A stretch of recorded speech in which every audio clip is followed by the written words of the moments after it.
Hello दोस्तों, आज Eklavya coaching centre में आप लोग का स्वागत करता हूं। बोल रहा हूं कि आज जो है फिजिकल साइंस का चैप्टर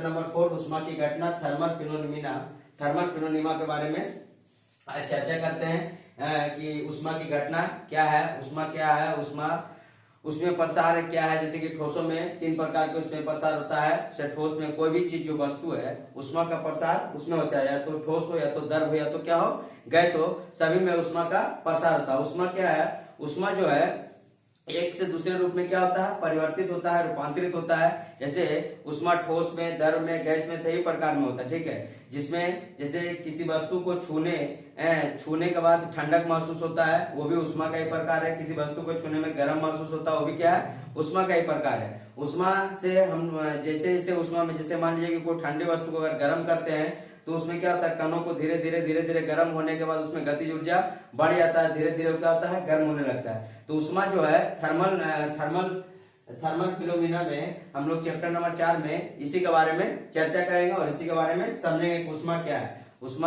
क्या है, उसी के बारे में आज पता करते हैं। बोला उसमें प्रसार, कौन प्रसार? उसमें प्रसार बोला कि उष्मा वह भौतिक कारण है जिसके कारण हमें कोई वस्तु ठंडा या गर्म होने का अनुभव प्राप्त होता है, ठीक है। उष्मा वह भौतिक कारण है जिसके कारण हमें कोई वस्तु ठंडा या गर्म होने का अनुभव प्राप्त होती है। उष्मा अवशोषित होकर के वस्तु के अणु तेजी से गति करने लगते हैं। उष्मा अवशोषित करके वस्तु की गति जो है, अणु जो है वो तेजी से क्या करने लगते हैं, अवशोषित करने लगते हैं, अणु में तेजी से गति करने लगते हैं, जिससे उनकी गतिज ऊर्जा क्या होती है, बढ़ जाती है। उष्मा के कारण जब उष्मा को अवशोषित करके वस्तु के अणु में गति करने लगती है तो उसकी गतिज ऊर्जा क्या होती है, बढ़ जाती है। बड़ा इसके विपरीत यदि वस्तु से उष्मा को कुछ परिमाण को निकाल देने पर,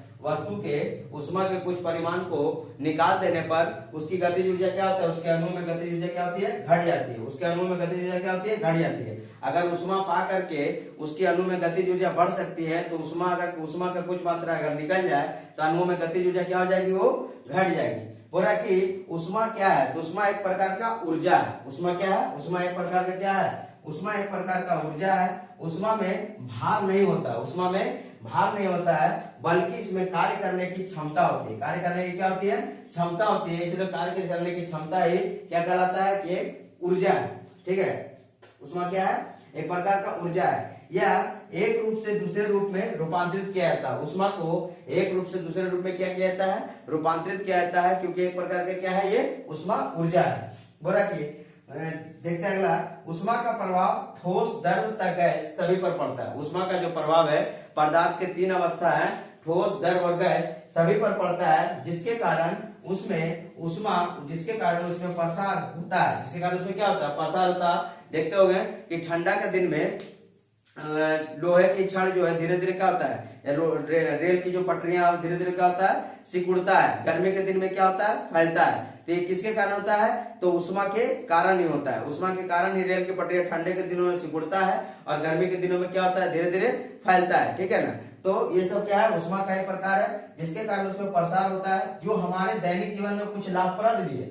जो हमारे उष्मा के कारण दैनिक जीवन में, हमारे जीवन में क्या है कि लाभप्रद में कुछ लाभ भी होता है और कुछ क्या होता है, कुछ हानिप्रद भी होता है। उष्मा से हम लोगों को कुछ लाभ भी होता है और कुछ क्या होता है, हानि होता है। किसके कारण, तो उष्मा के कारण कुछ लाभ भी है और कुछ क्या है, हानि भी है। उष्मा से हम लोग को ठंडी वस्तु, गर्म वस्तु का अनुभव प्राप्त होता है। उससे पता कर सकते हैं कि ठंडी वस्तुएं कौन कौन सी है, गर्म वस्तुएं कौन कौन सी है। जैसे कि मैं चाय में केतली में जब चाय हम लोग डालते हैं, जब गर्म चाय रहता है तो केतली में भी कुछ अनुभव होता है कि केतली क्या है, गर्म है। लेकिन अगर वो ठंडा रहता है केतली, तो उससे पता चलता है कि चाय क्या है, ठंडा है। तो उससे अनुभव हम लोग प्राप्त करते हैं। उष्मा से ही हम लोग को बहुत सा अनुभव प्राप्त होता है। इसके आगे हम लोग देखते हैं कि ठोस में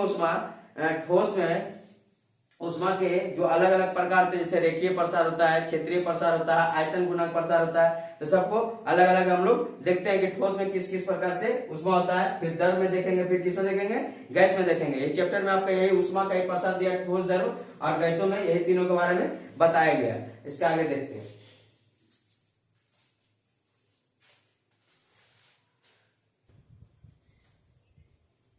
अब देखिए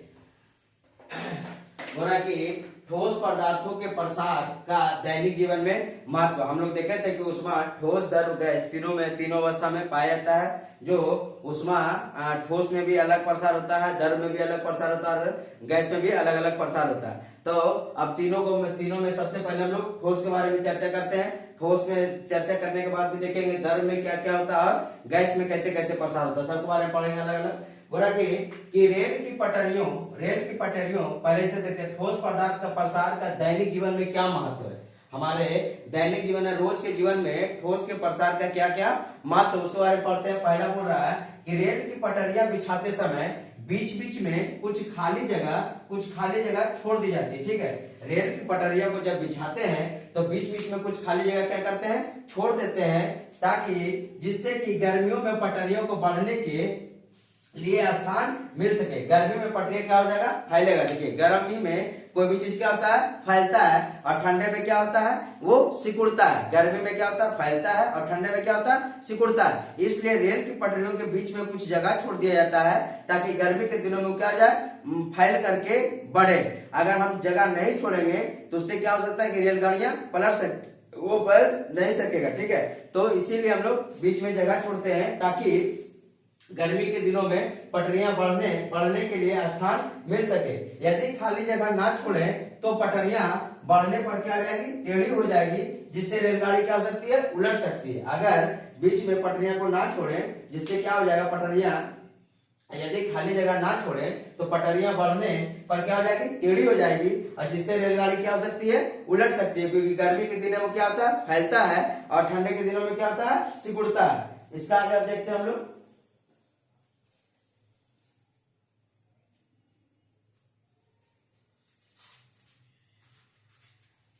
हाँ भैया,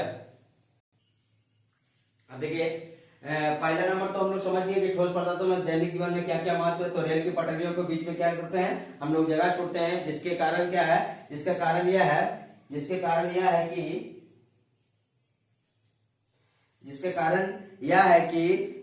जगह छोड़ने के कि अगर गर्मी के दिनों में पटरियां फैल करके जब बढ़े तो वह टेढ़ी ना हो जाए, जिससे कारण क्या होगी, रेलगाड़ियां क्या हो सकती है, उलट सकती है। उसके बाद दूसरा नंबर देखते हैं। बोला कि टेलीफोन या केबल तारों में खंभा के बीच में थोड़ा सा क्या करते हैं, ढीला रखते हैं। टेलीफोन या केबल के तारों के खंभों के बीच में थोड़ा ढीला रखते हैं, जिससे कि वे जाड़े में ठंड से सिकुड़ करके क्या हो जाए, टूट ना जाए। इसलिए टेलीफोन के केबल के तारों को क्या करते हैं, खंभा के बीच में थोड़ा सा ढीला रखते हैं, ताकि ठंडे के दिनों में, जाड़े के दिनों में ठंड से सिकुड़ करके टूट ना जाए। अतः इससे प्रमाणित होता है कि ठोस में क्या होता है, प्रसार होता है। अतः इससे क्या प्रमाणित होता है कि ठोस में क्या होता है, प्रसार होता है ठोस में।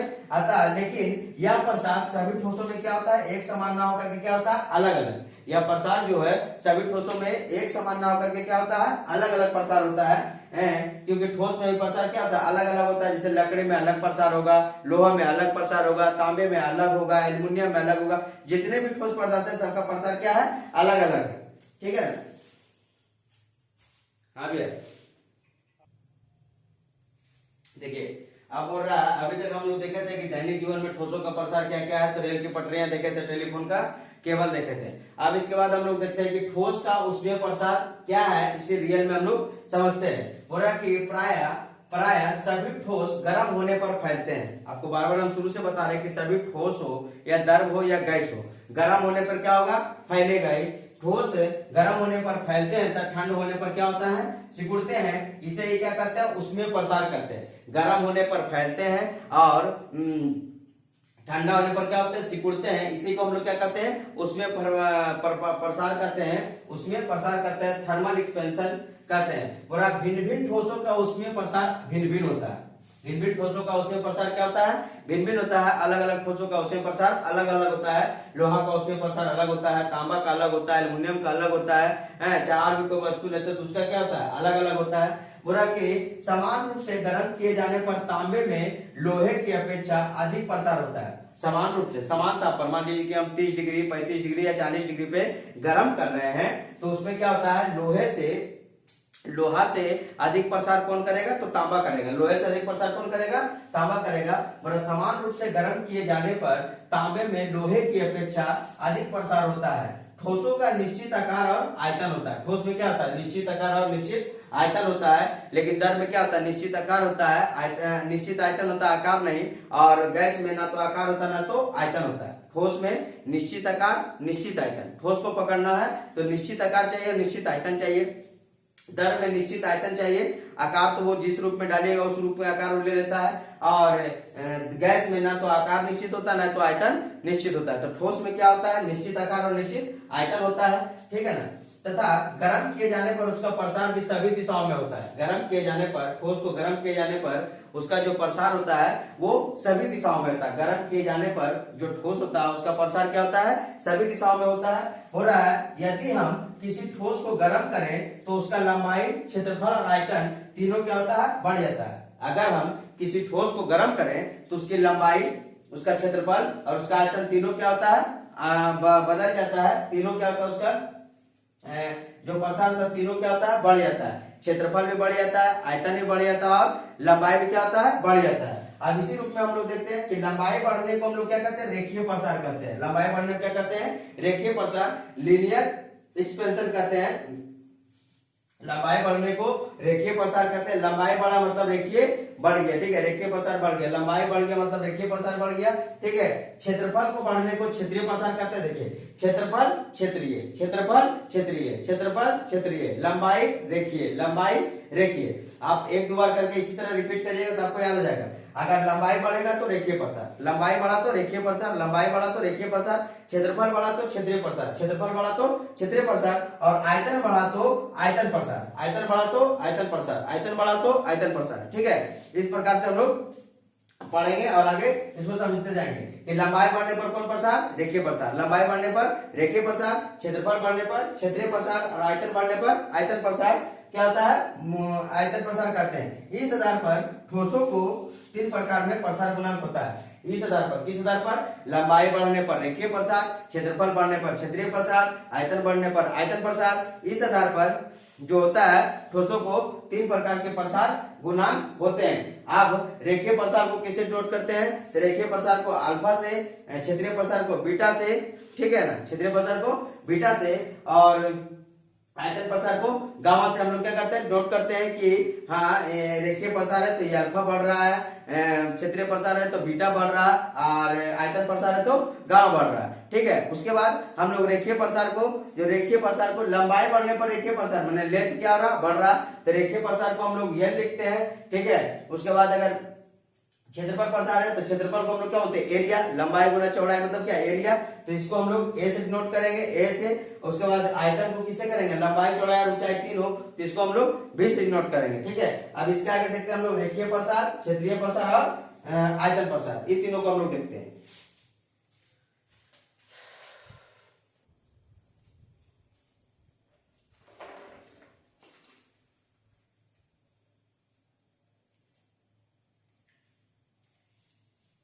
देखिए, बोला कि ठोस के प्रसार के बारे में देखे थे तो उसमें हम लोग क्या पढ़े थे कि रेखीय प्रसार गुणांक, लंबाई बढ़ने को हम लोग क्या कहते हैं, रेखीय प्रसार गुणांक, क्षेत्रफल बढ़ने को हम लोग कहते हैं क्षेत्रीय प्रसार गुणांक, और आयतन बढ़ने को कहते थे आयतन प्रसार गुणांक। तीन चीज बोलते थे। आप बोल रहा है कि रेखीय प्रसार गुणांक क्या है, तो रेखीय प्रसार गुणांक देखते हैं। बोला किसी पदार्थ की क्षण का ताप, किसी पदार्थ की क्षण का ताप 1 डिग्री सेल्सियस बढ़ाने पर, कितना डिग्री सेल्सियस, 1 डिग्री सेल्सियस बढ़ाने पर क्षण की लंबाई में होने वाली वृद्धि, क्षण की लंबाई में होने वाली वृद्धि तथा क्षण का प्रारंभिक लंबाई के अनुपात को ही उस पदार्थ का रेखीय प्रसार गुणांक कहते हैं। बोला किसी पदार्थ के क्षण के ताप का 1 डिग्री सेल्सियस बढ़ाने पर, किसी पदार्थ के क्षण के ताप को 1 डिग्री सेल्सियस बढ़ाने पर क्षण की लंबाई में होने वाली वृद्धि, तो क्षण की लंबाई में उसमें होने वाली वृद्धि तथा क्षण के प्रारंभिक लंबाई के अनुपात को, क्षण के प्रारंभिक लंबाई के अनुपात को ही उस पदार्थ को क्या कहते हैं हम लोग, रेखीय प्रसार गुणांक कहते हैं। इसका इकाई प्रति डिग्री सेल्सियस होता है। इसका इकाई क्या होता है, रेखीय प्रसार गुणांक का इकाई क्या होता है, तो प्रति डिग्री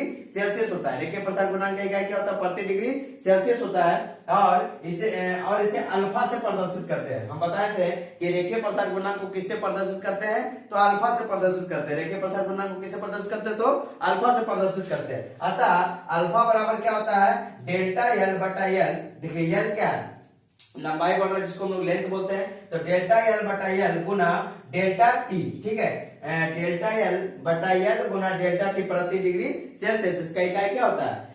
तो इसका इकाई प्रति डिग्री क्या होता है? सेल्सियस होता है। रेखीय प्रसार गुणांक की इकाई क्या होता है? प्रति डिग्री सेल्सियस। तो अल्फा बराबर हम लोग लिखेंगे डेल्टा एल बटा एल गुना डेल्टा टी, डेल्टा एल बटा एल गुना डेल्टा टी प्रति डिग्री सेल्सियस, प्रति डिग्री सेल्सियस। रेखीय प्रसार गुणांक को किससे प्रदर्शित करते हैं? तो अल्फा से प्रदर्शित करते हैं। रेखीय प्रसार गुणांक को किससे प्रदर्शित करते हैं? तो अल्फा से प्रदर्शित करते हैं। इसका आगे देखते हैं हम लोग क्षेत्रीय प्रसार गुणांक। रेखीय प्रसार की भांति ही किसी ठोस का क्षेत्रीय प्रसार भी होता है, ठीक है। रेखीय प्रसार की भांति ही किसी ठोस का क्षेत्रीय प्रसार भी होता है। जिस तरह रेखीय प्रसार होता है उस तरह क्या होता है? क्षेत्रीय प्रसार भी होता है। ठोस का प्रारंभिक क्षेत्रफल ताप में वृद्धि तथा ठोस के पदार्थ पर निर्भर करता है। क्षेत्रफल का जो है बोला कि प्रसार का ठोस के प्रसार का प्रारंभिक जो क्षेत्रफल है वो ताप में वृद्धि पर भी निर्भर करता है, पदार्थ के ठोस पर निर्भर करता है और क्षेत्रफल के ताप में वृद्धि पर भी निर्भर करता है। बोला कि किसी पदार्थ के पटल का ताप 1 डिग्री सेल्सियस वृद्धि करने पर, सेम कंडीशन, उसमें भी 1 डिग्री सेल्सियस करने पर बढ़ रहा था, इसमें भी 1 डिग्री सेल्सियस वृद्धि करने पर पटल के क्षेत्रफल में होने वाली वृद्धि तथा पटल के प्रारंभिक क्षेत्रफल के अनुपात को, पटल के क्षेत्रफल में होने वाली वृद्धि, पटल के क्षेत्रफल में होने वाली वृद्धि तथा उसके प्रारंभिक क्षेत्रफल के अनुपात को पदार्थ का क्षेत्रीय प्रसार गुणांक कहते हैं। पदार्थ का क्षेत्रीय प्रसार गुणांक कहते हैं। इसे बीटा से प्रदर्शित करते हैं। किससे प्रदर्शित करते हैं? तो बीटा से प्रदर्शित करते हैं। और इसको अगर हम लिखना चाहें, यहाँ पे तो नजर नहीं आ रहा होगा, यहाँ पर नजर नहीं आ रहा है, तो इसको हम लोग लिखना चाहेंगे तो वही सेम कंडीशन, बीटा बराबर क्या लिखेंगे? डेल्टा ए मतलब एरिया, डेल्टा ए बटा ए गुना में डेल्टा टी प्रति डिग्री सेल्सियस। बीटा बराबर क्या लिखेंगे? डेल्टा ए बटा ए गुना डेल्टा टी डिग्री प्रति डिग्री सेल्सियस, ठीक है। बीटा बराबर क्या लिखेंगे? डेल्टा ए बटा ए गुना डेल्टा टी प्रति डिग्री सेल्सियस। अब इसके बाद हम लोग देखते हैं आयतन प्रसार गुणांक।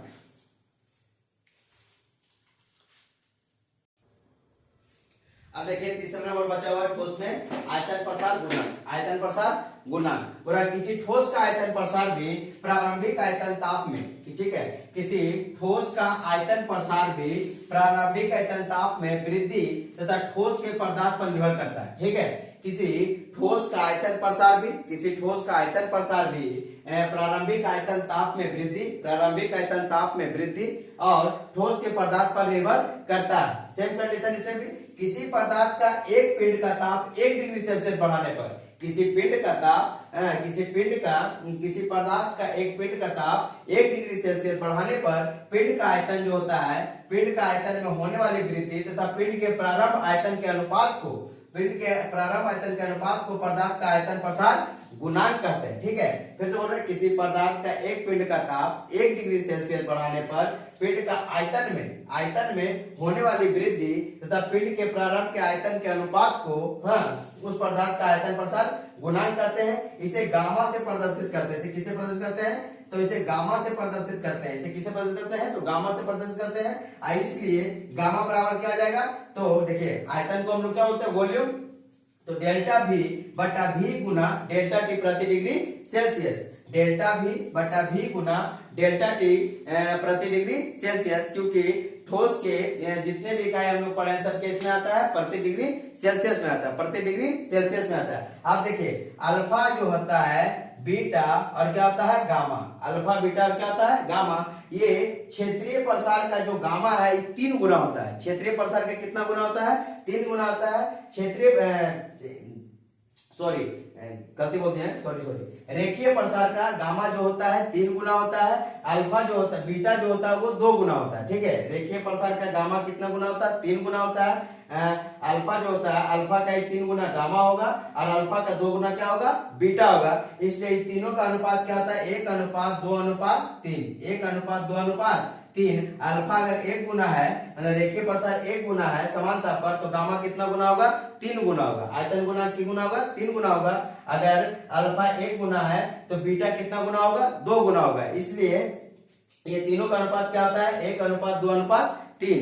तो अभी तक हम लोग का जितना भी था ठोस के सही प्रकार को हम लोग देख लेते, ठोस के उसमें प्रसार के बारे में हम लोग जान गए थे। तो अब इसके बाद एक बचा है द्रव और एक बचा है गैस। तो द्रव और गैस के आयतन प्रसार को हम लोग आगे का वीडियो में देखेंगे। इसके लिए अगर आपको अगर किसी प्रकार का समस्या हो तो जरूर आप कमेंट करके बताइएगा, ठीक है, और इसको आगे बढ़ाइएगा वीडियो को, और इसके लिए धन्यवाद।